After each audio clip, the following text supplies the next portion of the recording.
Smart FM. Smart Career.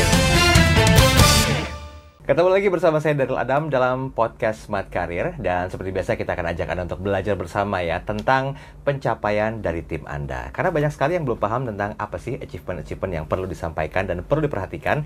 Yuk kita ketemu langsung dengan Coach Ping. Hai Coach. Halo. Ketemu lagi kita. Iya. Sehat Coach ya? Sehat. Coach, hari ini temanya agak lebih spesifik tentang pencapaian. Kan kadang-kadang dari sebuah usaha yang dilakukan oleh sebuah tim, kayaknya kan pencapaian itu kan harus didapatkan semaksimal mungkin dalam waktu sesingkat-singkatnya. Sedikit dong tentang tema kita hari ini, Coach. Oke, kalau menurut saya waktu itu sangat penting ya. Jadi waktu itu harus dipakai semaksimal mungkin. Oke. Nah, waktu dipakai di perusahaan dan waktu dipakai di rumah itu sebisa mungkin harus harmonis. Ya, saya sendiri tidak percaya dan juga tidak setuju dengan apa yang namanya work-life balance. Ini menarik. Kenapa?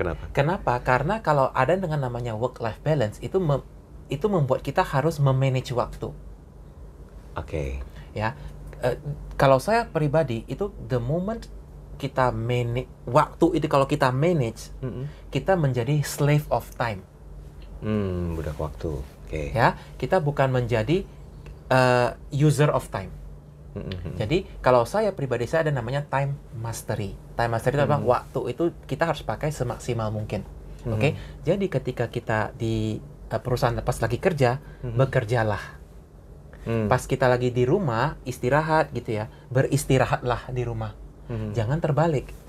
Artinya apa? Ketika lagi dikerja di kantor, fokusnya itu mungkin nonton TikTok, WA-an gitu ya, atau mungkin lagi add to cart, masukin ke keranjang Shopee, Tokopedia gitu ya. Mungkin jangan itu. Lakukan itu ketika di rumah. Jangan di rumah malah bawa pekerjaan di kantor itu bawa pulang ke rumah, di rumah kok malah kerja gitu loh. Jangan di mix gitu. Ya. Oke, berarti ini tergantung sama individunya atau bagaimana? Lebih ke individunya.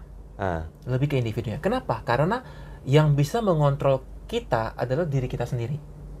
Ya. Menentukan performa nggak? Karena begini, ada performa yang maksimal itu adalah jawaban suksesnya seseorang. Ya. Apakah harus melulu seperti itu, Coach? Sukses itu apa? Balik lagi ke situ ya. Karena definisi suksesnya saya dan Anda dan teman-teman jauh berbeda. Mungkin ada orang yang suksesnya adalah, anak saya lulus kuliah itu menurut saya sudah sukses. Ada orang yang suksesnya itu, ketika saya punya 10M di deposito, saya baru sukses. Ada orang yang suksesnya cuma sebatas, ya udah, kalau pokoknya saya bisa hidup happy-happy, gaji cukup, yang penting saya nggak repot, buat saya itu sukses. Ada begitu. Jadi definisi sukses itu beda-beda. Oke. Tergantung kita menyikapi arti sukses itu sendiri. Iya. Oke, walaupun panduannya itu nggak bisa berdasarkan orang lain yang telah mencapai duluan ya. Betul. Oke, Coach, kalau untuk tim, bagaimana? Apakah mungkin juga sama konsep yang disampaikan ini atau berbeda, Coach? Karena biasanya kan dalam sebuah tim itu kan ada banyak kepala, pemikiran berbeda, walaupun tujuannya akan satu. Nah, ini bagaimana meningkatkan performa tim? Kalau di saya, ketika saya work with a team, saya selalu bilang gini, outcome-nya itu apa? Outcome dulu. Supaya mereka apa? Satu visi dulu. Ya, kan ada namanya vision and mission ya. Visionnya sama dulu. Oke. Kita maunya kemana nih? Udah oke, baru apa yang sih harus kita lakukan untuk bisa ke sini? Itulah mission. Ya, yang misal contoh, mungkin sekarang ini kita berlima nih, gitu ya. Berlima itu mau menjual satu paket ke perusahaan B2B misalnya. Oke. Nah, jual paket ini kita butuhnya apa sih? Kita harus tulis dulu. Visinya adalah kita mau menjual produk ini. Oke. Kemudian apa yang dibutuhkan untuk supaya produk ini terjual? Misalnya, kita punya brosur harus bagus dan lain-lain, itu semua kita bagusin. Oke. Terus untuk ketemu klien itu kayak gimana? Butuhnya apa? Oke, dari yang kebutuhan klien ini, siapa sih yang lebih hebat di sini? Dari 5 orang ini, siapa paling oke? Misalnya si Budi paling oke, assuming ya. Jadi Budi paling oke, ya udah Budi silahkan kamu yang jalanin. Yang ini kita. Jadi kita harus bagi tugasnya sesuai dengan strength masing-masing. Oke. Gitu. Itu berhubungan secara pribadi nggak tentang taruhlah karakteristik dari seorang pribadi? Coba beli kasih insight lebih. Gitu. Contohnya begini. Karakteristik dari karyawan itu kan beda-beda. Ada yang kinerja tinggi, ada juga karyawan yang biasa-biasa aja. Nah, apakah karakteristik juga berpengaruh? Kalaupun iya, karakteristik seperti apa yang diperlukan dari seorang pribadi untuk bisa bekerja sama dalam sebuah tim? Menurut saya itu tergantung misi dari sebuah project tersebut. Purpose dari sebuah project ini apa? Oke, project ini mau pencapaian apa sih untuk project ini? Gitu ya. Nah, setelah kita tahu dia punya ini direction mau kemana, baru kita bisa melakukan hal-hal yang bisa ke sana. Oke? Banyak sekali kita selalu bilang, karyawan ini misalnya kurang oke atau karyawan ini lebih bagus karena itu daya ukurnya dia aman di mana? Jelas nggak daya ukurnya? Nah, oke. Misalnya kita hitungnya dengan kapasitas. Paling gampang diukur kapasitas selling ya. Sales capacity itu paling gampang diukur. Nah, saya sebulan saya kontribusi berapa in terms of sales to the company, itu paling gampang diukur. Kalau misalnya seperti kayak, saya admin, misalnya marketing itu agak susah. Daya ukurnya agak susah. Tapi kalau sales itu paling gampang. Jadi kalau daya ukurnya sendiri susah, bagaimana kita bisa lihat, kita bisa tahu orang ini high performing atau enggak. Kalau kita sendiri juga nggak tahu daya ukuran itu apa. Jadi biasanya daya ukuran itu dari atasan ke bawah itu harus jelas. Yang kita harus lakukan itu adalah ini. Misalnya 10 hal. 10 hal ini kalau kita lakukan, kita pasti high performing. Pertanyaannya adalah, apakah karyawan ini tahu nggak apa sih harus dilakukan? Iya. Gitu. Itu tergantung siapa, pimpinannya atau leadernya. Karena kan leader itu kan berpengaruh total ya dalam menciptakan lingkungan kinerja yang mendukung kinerja yang tinggi. Perannya seperti apa kira-kira, Coach? Jadi begini, banyak sekali leader yang mereka coba bilang, saya maunya job desk ini ya. Oke, job desk adalah misalnya sales, job desk adalah ini. Disuruh lakuin tuh. Tapi sampai setengah misalnya kalau orangnya itu very high performing. Misalnya orang high performing hasilnya bagus. Saya kasih tambah lebih. Saya kasih job lebih. You are not being rewarded for you doing a good job. You are rewarded with more responsibilities. Oke. Jadi banyak sekali orang setelah melihat itu, saya nggak mau menonjol deh. Banyak begitu. Atau juga yang banyak dari karyawan sendiri yang ketika mereka menonjol di perusahaan, orang-orang sekitarnya nggak nyaman. Sombong kok dia itu sih gitu ya. Cari muka bos banget. Gitu ya. Misalnya dia sering work very hard, sering lembur, dan pas lembur juga very good, hasilnya memuaskan gitu ya. Bukan lembur yang waste time, tapi lembur yang produktif gitu ya. Nah, dia pasti orang-orang sekelilingnya, ini orang kenapa sih kok kayak gitu ya, gitu nggak nyaman gitu ya. Nah, pas dia dipuji sama si atasan, orang-orang sekelilingnya bilang, tuh kan. Nah, dia sendiri jadi minder, nggak mau dah, saya juga nggak mau menonjol kalau menonjol nanti orang-orang nggak nyaman gitu. Banyak loh yang begitu. Jadi bagaimana caranya supaya perusahaan bisa menciptakan lingkungan di mana itu tidak begitu. Oke. Kalau boleh disampaikan secara singkat, betternya tuh bagaimana? Apakah lebih mendengarkan bottom to top atau top to bottom? Mid both way. Top to bottom. Topnya mengerti dulu, lingkungan itu bagus loh. Lingkungan tuh harus positif. Tapi positif tuh kayak gimana? Semuanya harus tertulis jelas. Contoh ya, saya bilang lingkungan positif. Mungkin menurut saya lingkungan positif itu A, B, C, D, E, F, G. Ya, mungkin buat Anda itu J, K, L, F, N, O, P, Q. Nggak, beda, sangat berbeda. Jadi lingkungan positif apa sih? Ditulis.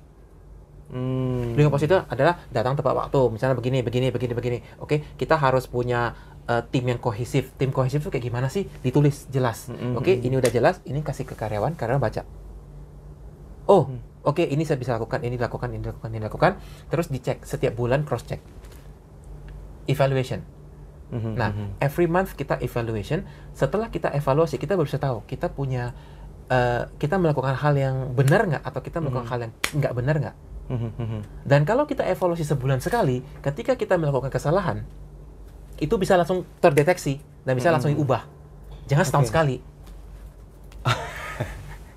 Oke, dengan kondit seperti itu, apakah memang menjanjikan untuk membentuk sebuah ekosistem yang nyaman di sebuah lingkup usaha, Coach? Sebuah lingkup usaha itu biasanya kalau bisa, kalau saya ya, saya pernah rekomendasi. Satu adalah orang yang work overtime, sebisa mungkin bukan di encourage ya.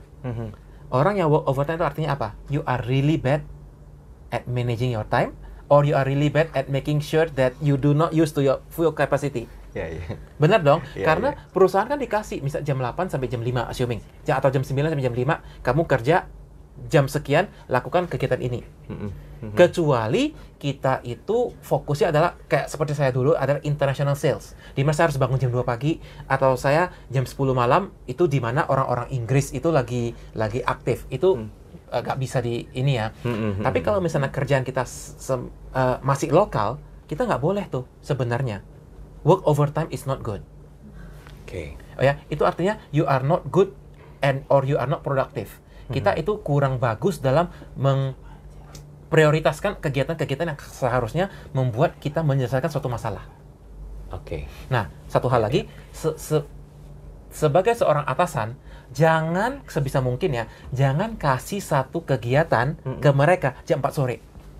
Udah mau pulang kan? Udah mau pulang. Satu, udah mau pulang. Kedua, kalau setelah dikasih, misalnya dia bilang, ya udah ini dikasih, saya kasih kamu ya, kamu lakuin besok. Sama nggak dengan besok baru kasih tahu? Sama aja. Sama ya. Eksekusinya kan besok. Eksekusinya besok kan. Tetapi kalau kita kasih tahu dia jam 4 sore, pas ketika dia lakukan itu besok, dia udah nggak efektif. Betul. Karena sudah lupa. Ya, udah ngeblur. Gitu, ya. Oke, 1 menit Coach, closing statementnya, apa tips yang bisa disampaikan kepada Smart untuk bisa meningkatkan performa tinggi daripada tim atau karyawannya? Untuk meningkatkan performa tinggi, nomor 1, dan saya selalu suggest ini kepada klien-klien saya, yaitu kalau bisa ya, adakan book club. Book club itu apa? Baca buku, pengembangan diri, atau baca buku tentang skill atau expertise yang dibutuhkan oleh pekerjaan tersebut. Oke? 1 chapter per minggu. 1 chapter a month. Setelah itu kumpul dan kita diskusi bersama. Chapter ini ngomongnya apa sih? Chapter ini topiknya apa? Apa yang bisa diimplementasikan di perusahaan? Apa yang bisa diimplementasikan di kehidupan sehari-hari? Kalau itu dilakukan, saya yakin itu tim akan jadi lebih kohesif. Ya, imagine this. 1 tahun kita punya 50 berapa minggu? 52 ya. 1 buku berapa chapter? Bisa paling 8 atau 10? Anggaplah 10 ya. Berarti 5 buku per tahun. Ya, itu bagus loh buat pengembangan hidup. Dan setelah dibaca dan itu langsung diimplementasi. Bukan dibaca terus bagunya bagus. Oh, bagus, bukunya keren banget, bagus. Isinya apa? Nggak tahu tapi bagus. Gitu ya. Jadi kita bacanya per chapter aja. 1 hari 1 minggu 1 chapter dibaca, dianalisa bersama dan diimplementasi. Saya yakin itu akan sangat berguna dan support, harus saling support gitu. Oke, baiklah. Kita sudah sampai di penghujung program Smart Career bersama dengan Coach Ping, dan di sesi terakhir tadi saya sempat menanyakan apa yang perlu dilakukan. Mulailah sebuah budaya baru. Kalau Anda belum terbiasa melakukan itu, lakukan dengan nyaman. Mudah-mudahan sih mampu merubah performa yang rendah menjadi kinerja berperforma tinggi. Sampai jumpa. Smart FM. Smart Career. Make your future better.